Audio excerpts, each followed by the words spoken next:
Objection!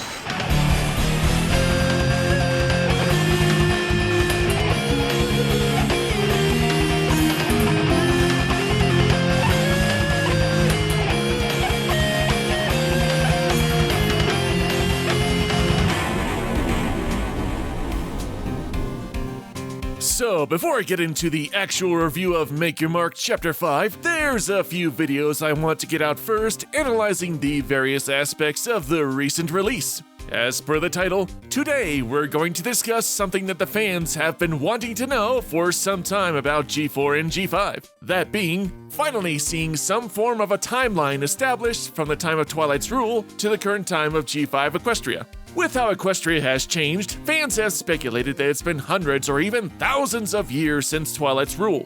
This is based on various elements that have been on everyone's mind since the original G5 movie, such as the sun and moon cycling on their own, what broke up the three pony races, the fact that artifacts and various iconography from the old world are merely mentioned, or even major cities such as Canterlot seemingly wiped off the map, and many, many other questions. Our first bit of looser continuity between G4 and G5 occurs in Family Trees Part 1, when the gang witnesses the return of the Breezies. The small creatures mention how they haven't seen new friends for hundreds of moons. And while that is some segment of time, it still is pretty vague. I'll have more on the night market and the Breezies, but that'll be for another video. Anyway, it's never been officially stated in either generation how long an actual moon is in relation to years. Speculations range from a moon cycle being short like approximately a month, or an entire year, but not the main focus of the video. I just wanted to throw in this element because it was brought up in the series. No, the real connection to years ago comes from episode 4, Father of the Bridalwood. After meeting with the eccentric pony Elderflower, Sunny and Zip attempt to get information from her about the past, and more specifically Opaline, and eventually find their way to Zephyr Heights, where the mayor drops this line. All in a day's work, existing with the knowledge of my unicorn ancestors, especially great anti-moon dancer. She sure is a lot. Quit your yapping, I hear ya. Hey, alright, Moon Dancer found some pony. And got busy! Okay, so Elderflower is the 5th generation down the family line of Moon Dancer. Alright, next we have to define a generation.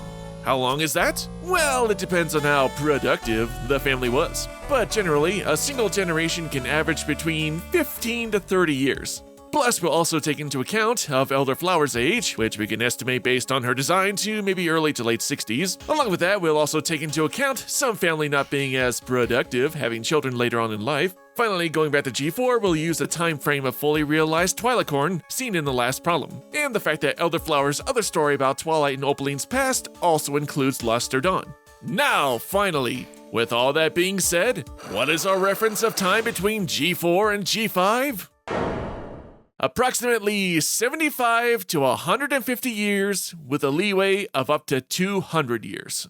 And that is just sad. Think about all that Celestia, but more specifically Twilight and her friends went through, stopping the greatest threat in the world that nearly brought Equestria to the brink of ruin, bringing together creatures of all kinds in peace, with Equestria essentially becoming a utopia. One of the most prominent cities in Equestria, Canterlot, where the Royal Sisters ruled for at least 1,000 years, and where eventually Twilight would take over and rule with grace and stability across the land. All that effort, all that legacy, undone in less than a century or two. Every pony was manipulated by Opaline to hate each other, and each race broke off into their own kingdom. The alliance between every creature seemingly disbanded and went back to their own lands. Cities like Ponyville or Manhattan no longer exist or are never mentioned, and Canterlot lies completely abandoned and in ruins. And all this occurred within, let's be fair, a decade of Twilight becoming a fully realized Alicorn and ruler of Equestria. Wow. I'm not saying you can't have her kingdom completely and utterly fall, but it's the idea that the magic of friendship became completely invalidated after years of hard work in such a short amount of time. Whether it's 75 years or 200 years, it doesn't matter. This revelation basically pegs Twilight as an inferior leader for everything to go so wrong so fast, when her predecessors kept relative harmony in Equestria for over 1,000 years. I can maybe buy that a period of 1,000 years, or even 500, would lead to all these alliances and settlements fracturing over time, but this is just so sad to see such buildup be brought down over such a relatively short period. In other words, the critical world-changing events that occurred in G4 were just a huge waste of time. The only thing that makes sense with this time frame reveal is the fact that iconography like Wonderbolt's posters, a hat from Carousel Boutique, and DJ Pawn 3 glasses still exist. And that's about it, guys. There's Twilight's legacy in a nutshell. This is just awful.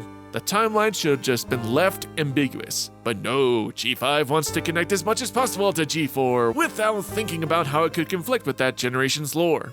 Alright, I got nothing else. But stay tuned for more analysis on Chapter 5 coming up. Well, that's it for today, guys. Until next time, and see ya! A special thank you to my Patreon supporters. If you would like to join my Patreon, Discord server, gain early access to videos, and more, please consider supporting me. Link to my Patreon in the description. Thank you, and have a great day.